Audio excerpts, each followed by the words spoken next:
إن الحمد لله حمدا طيبا كثيرا مباركا فيه، وأشهد أن لا إله إلا الله وحده لا شريك له،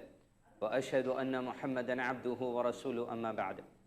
فإن خير الحديث كتاب الله، وخير الهدي هدي محمد صلى الله عليه وسلم، وشر الأمور محدثاتها، وكل محدثة بدعة، وكل بدعة ضلالة، وكل ضلالة في النار. فأعوذ بالله من الشيطان الرجيم. بسم الله الرحمن الرحيم. وما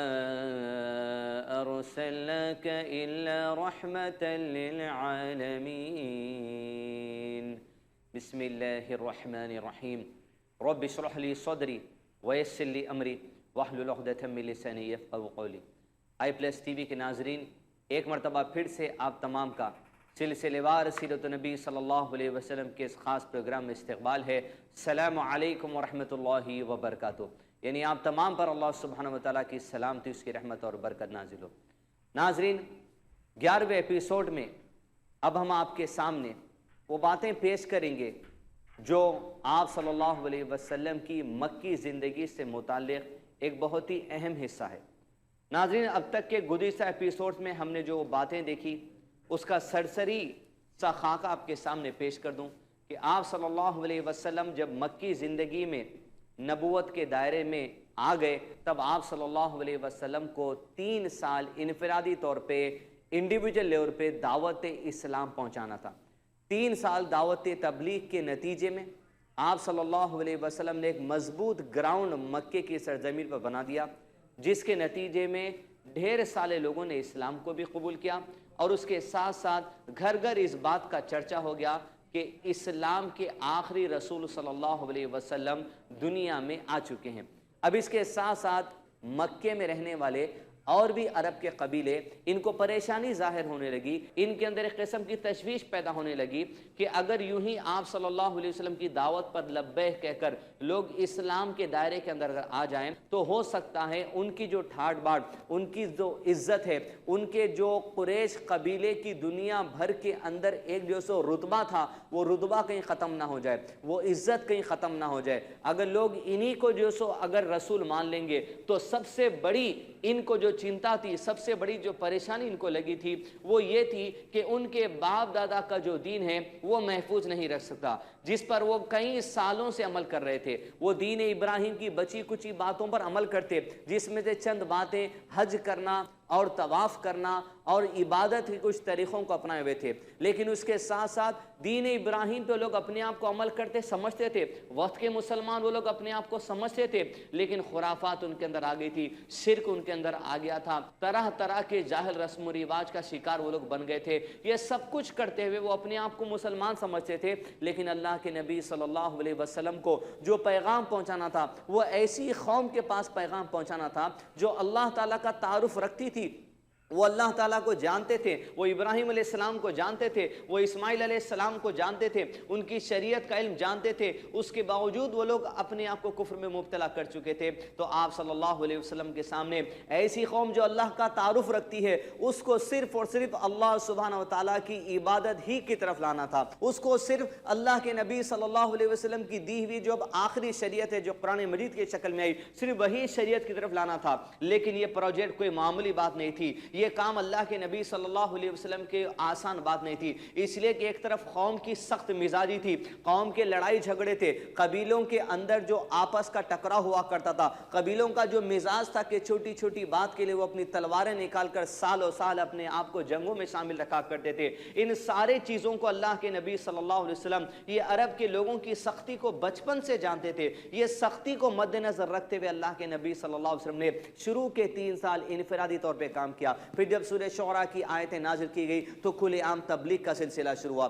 جیسے کھلے عام تبلیغ کا سلسلہ شروع ہوا، ہم نے آپ کو گزشتہ ایپیسوڈز میں بات بتائی کہ مشرکین مکہ کو تشویش بڑھ گئی اور ان لوگوں نے اللہ کے نبی صلی اللہ علیہ وسلم کی مخالفت کا سلسلہ شروع کیا. مخالفت کے لیے سب سے بڑا ان کو ڈر جو یہ تھا کہ جب بھی ہر سال حج کا مہینہ آتا، عرب کے تمام لوگ مکے کی سرزمین پر جمع ہو جاتے اور اللہ کے نبی صلی اللہ علیہ وسلم کے پاس اور صحابہ کے پاس یہ ایک زبردست اپارچونٹی ہوتی کہ عرب کے سارے لوگوں کے پاس ان کو چل کر جانے کی ضرورت نہیں پڑتی، لوگ خود ان کے پاس سال میں ایک مرتبہ آ جاتے، گھوم گھما کر آپ صلی اللہ علیہ وسلم ان کے پاس زبردست محنت کرتے اور اسلام کی دعوت دیتے۔ یہ لوگ پلٹ کر جب واپس اپنے ملکوں میں جاتے تو ان کے پاس اللہ کے نبی صلی اللہ علیہ وسلم کی رسالت کے پرچار کی ایک بات آ جاتی اور وہ بات لوگوں میں پھیلاتے چلے جاتے۔ جب یہ بات لوگوں میں پھیلتی تو ریسرچ کی طرف آگے بڑھتے چلے جاتے، اس طرح لوگ اسلام کے قریب آئے۔ لیکن عزیزان ملت، ادھر مشرکین مکہ اللہ کے نبی صلی اللہ علیہ وسلم کی طاق میں ہمیشہ لگے رہتے، ان کا ڈر اور بڑھتا گیا، ان کے باپ دادا کا دین ان کی زندگیوں سے دھیرے دھیرے جانے لگا۔ یہ احساس قریش کے بڑے قبیلے کے سرداروں کو واضح طور پہ ہو چکا تھا، اس لیے ان لوگوں نے اللہ کے نبی صلی اللہ علیہ وسلم کے خلاف مخالفت کے حربے استعمال کرنا شروع کیے۔ گزشتہ ایپیسوڈ میں ہم نے آپ کو چند جھلکیاں اس کی بتائی کہ کس طرح مخالفت میں مشرکین مکہ آپ صلی اللہ علیہ وسلم کے صحابہ کے ساتھ معاملات کرتے۔ 4 سے 5 الگ الگ طریقے کے حربے جو عام طور پہ استعمال کرتے تھے وہ یہ تھے، ایک تو وہ مسلمان جو اسلام قبول کر چکتے، جو غریب ہوتے یا جو غلام ہوتے یا جو کنیز ہوتے، ان کا محفلوں میں ہنسی مذاق اڑایا جاتا، ان کو بے عزت کرنے کی کوشش کی جاتی تاکہ ایسے لوگ جو اسلام قبول کیے ہیں، جو کمزور ہیں، یہ جو سو نیگیٹو تھنکنگ کے اندر آ جائیں، ان کو مایوس کر دیا جائے اور یہ لوگ یہ مایوسی کی وجہ سے اسلام کو چھوڑ دیں۔ ایک ایسی کوشش کی جاتی، لیکن کوئی صحابہ کے اندر اتنا کمزور ایمان نہیں تھا کہ کسی مایوس کن بات کی وجہ سے وہ اسلام سے دور ہو جائیں۔ دوسرا حربہ لوگ یہ استعمال کرتے کہ لوگوں کو اللہ کے نبی صلی اللہ علیہ وسلم کی بات سننے سے روکتے۔ یہ لوگ ان لوگوں میں، قریش کے لوگوں میں، یہ عرب کے لوگوں میں کچھ لوگوں کو یہ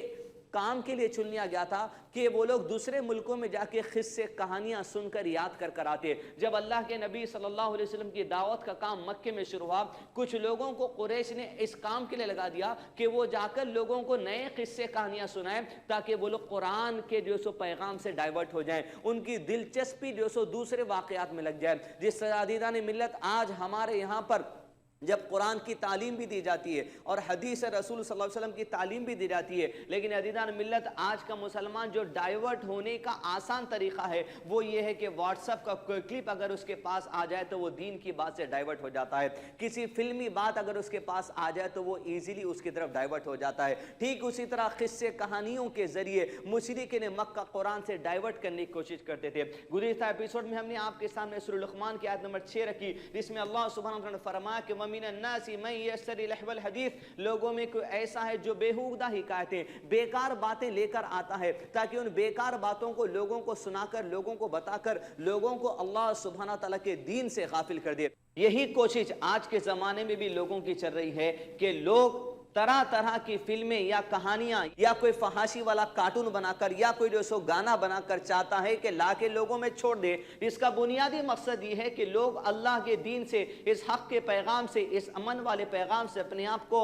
ڈائیورٹ کر لیں اور ان کے بتائے ہوئے طور طریقے کے مطابق آ جائے، اس لیے کہ شیطان ان کے پیچھے لگا ہے اور شیطان ایسے لوگوں کو استعمال کر کر اللہ سبحانہ تعالیٰ کے دین سے لوگوں کو ڈائیورٹ کرنے کے لیے طرح طرح کے حربے استعمال کرتا ہے۔ ٹھیک اسی طرح عرب کے اندر بھی اللہ کے نبی صلی اللہ علیہ وسلم کے صحابہ کو ڈائیورٹ کرنے کے لیے طرح طرح کے قصے کہانیاں بلائی جاتی تھی۔ عزیزان ملت، کوشش اس بات کی کریں کہ جو بھی شیطان کے حربے ہم کو اسلام کی جو سو پیغام سے ڈائیورٹ کرنے کی کوشش کرتے ہیں، ہم اپنا جائزہ لیں، اللہ سبحانہ تعالیٰ سے مدد طلب کریں اور شیطان کے ایسے چنگل میں آنے سے ہم جو سو بچنے کی کوشش کرتے ہیں۔ عزیزان ملت، تیسرا حربہ وہ لوگ جو استعمال کرتے آپ صلی اللہ علیہ وسلم کے صحابہ کو ڈائیورٹ کرنے کے لیے، وہ یہ تھا کہ اللہ کے نبی صلی اللہ علیہ وسلم کے بارے میں غلط پروپیگنڈا لوگوں میں کیا کرتے تھے، کہتے تھے کہ یہ جادوگر ہے، یہ تو پاگل ہے، اس کے اوپر جو سو جن کا اثر ہو چکا ہے، یہ تو جو سو کبھی جو سو مجنون کہتے تھے۔ اس طرح ایسی باتیں اللہ کے نبی صلی اللہ علیہ وسلم کے بارے میں کہنے کی کوشش کرتے لوگوں میں،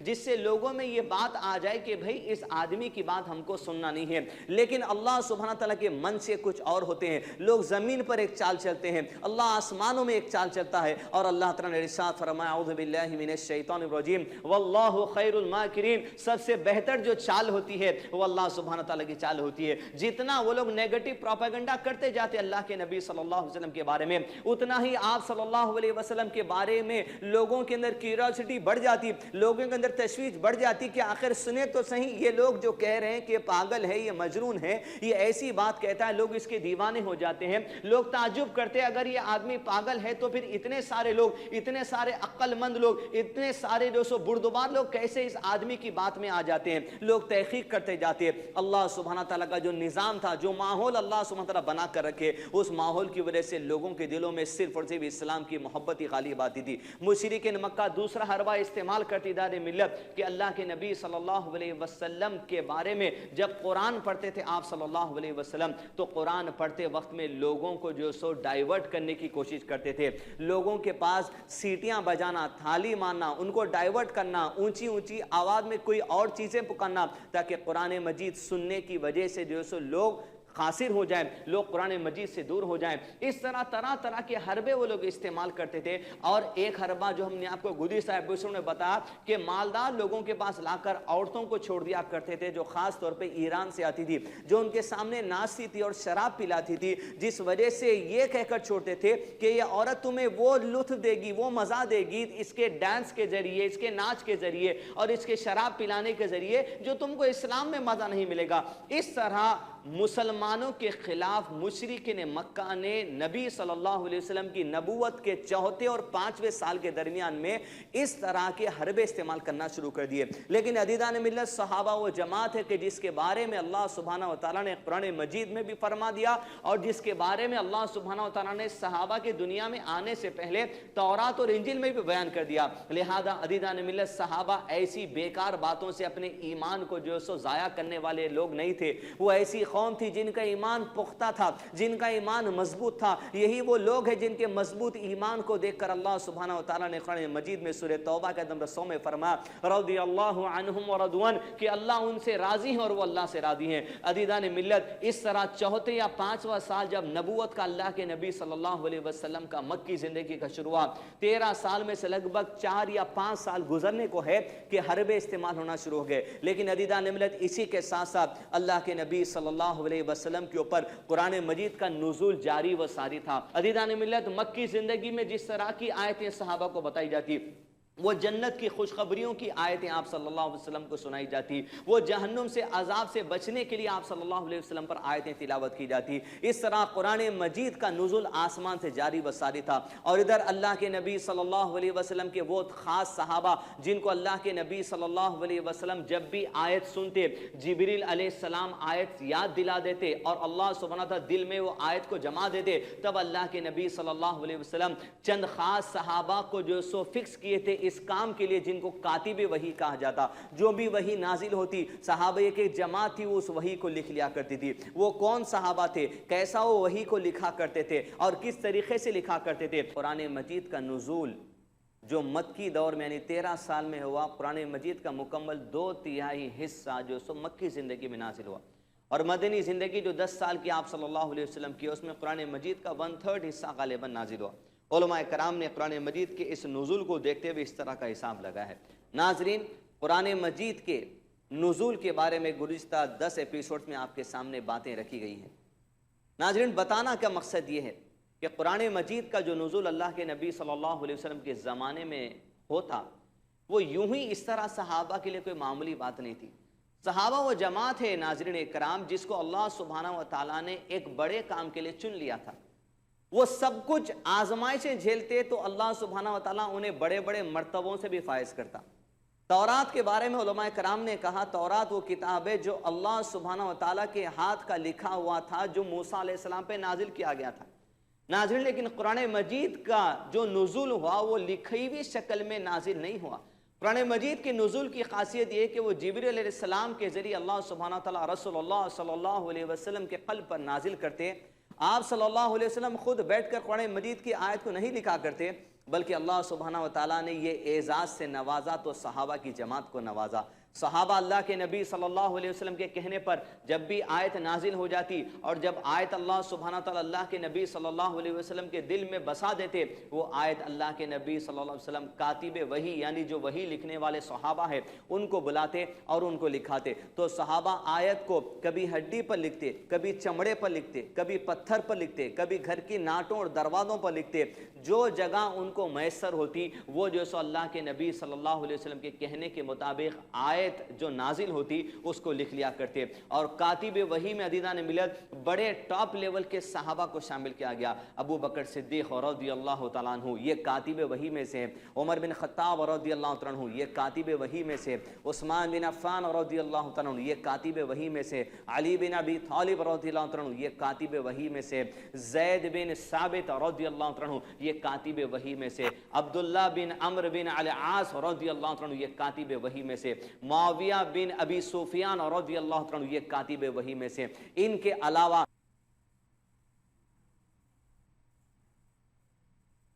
کئی اور صحابہ جس کو اللہ سبحانہ وتعالیٰ نے اس عظیم کام کے لیے چنا، جو اپنے ہاتھوں سے قرآن مجید کی آیت کو اس وقت لکھا کرتے جب اللہ کے نبی صلی اللہ علیہ وسلم پر کوئی آیت نازل ہوتی اور اللہ کے نبی صلی اللہ علیہ وسلم انہیں اس آیت کو بولتے اور وہ لکھ لیا کرتے۔ عزیزان ملت اللہ کے نبی صلی اللہ علیہ وسلم کے اوپر جو آیتیں نازل ہوتی وہ بھی لکھانے کا کام شروع کیا گیا، اور اس کے ساتھ ساتھ احادیث نبی صلی اللہ علیہ وسلم قرآن مجید کی آیتوں کو سمجھانے کے لیے جو آپ صلی اللہ علیہ وسلم اپنی حدیث کے ذریعے بات بتاتے، ان احادیث نبی صلی اللہ علیہ وسلم کی محفوظ کرنے کا حکم شروع ہو چکا تھا۔ آپ صلی اللہ علیہ وسلم کی احادیث کو بھی صحابہ لکھ لیا کرتے، اور اللہ کے نبی صلی اللہ علیہ وسلم کے اوپر جو قرآن نازل ہوتا اس کو بھی لکھ لیا کرتے۔ سیرت کی کتاب میں الرحیق المختوم میں اور دیگر کتابوں میں جو علماء کرام نے لکھا کہ مکی زندگی کے اندر احادیث کے لکھنے کو کچھ وقفے کے لیے روک دیا گیا تھا، اس لیے کہ قرآن مجید کا زیادہ نزول مکی زندگی میں ہو رہا تھا، تو اللہ کے نبی صلی اللہ علیہ وسلم کی احادیث اور قرآن مجید کے آیتوں میں فرق کرنے کے لیے کچھ دیر کے لیے کام کو روک دیا گیا تھا۔ لیکن عزیزان ملت پھر دوبارہ ایک وقفے کے بعد احادیث نبی صلی اللہ علیہ وسلم کو لکھنے کا حکم عام ہو گیا۔ عزیزان ملت قرآن مجید کا نزول ہوتا چلا جاتا، اللہ کے نبی صلی اللہ علیہ وسلم صحابہ کو لکھاتے چلے جاتے، اور آپ صلی اللہ علیہ وسلم کے صحابہ جب لکھتے تو اس کو محفوظ کر لیا جاتا، اور قرآن مجید کے نزول کی ترتیب جو ہوتی کہ کون سے سورے میں جو آیت آتی ہے تو یہ بھی اللہ سبحانہ تعالیٰ کی طرف سے طے شدہ بات تھی کہ کوئی بھی آیت جب نازل ہوتی تو جبریل علیہ السلام اللہ کے نبی صلی اللہ علیہ وسلم کو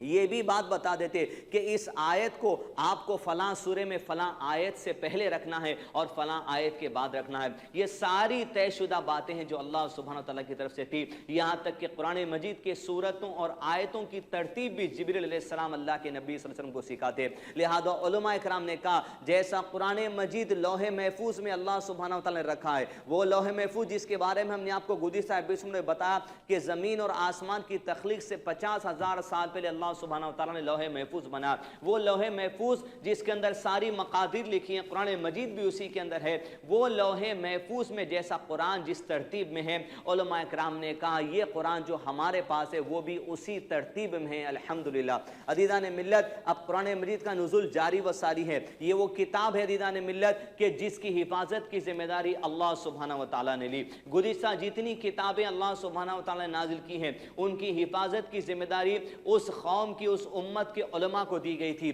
لیکن کسی قوم نے بھی جو سو اس بیڑے کو نہ اٹھا سکا اور نہ اس کو نبھا سکے۔ لیکن اللہ سبحانہ وتعالیٰ نے قرآن مجید میں ارشاد فرمایا سورہ حجر سورہ نمبر 15 آیت نمبر 9 کے اندر، اعوذ باللہ من الشیطان الرجیم بسم اللہ الرحمن الرحیم اِنَّا نَحْنُ نَزَّلْنَا الذِّكْرَ وَإِنَّا لَهُ لَحَافِظُونَ، بے شک ہم ہی نے اس قرآن مجید کو نازل کیا ہے اور ہم ہی اس کی حفاظت کرنے والے ہیں۔ گویا قرآن مجید جو کچھ اللہ کے نبی صلی اللہ علیہ وسلم کے زمانے میں نازل ہوتا، یہ نازل ہونا اللہ تعالیٰ کی طرف سے، اس کا جمع کرانا دل میں اللہ تعالیٰ کی طرف سے، اس کا لکھوا دیا جانا اللہ تعالیٰ کے حکم سے، اور اس کی حفاظت کرنا کی ذمہ داری اللہ نے اپنے حصے میں لے لی۔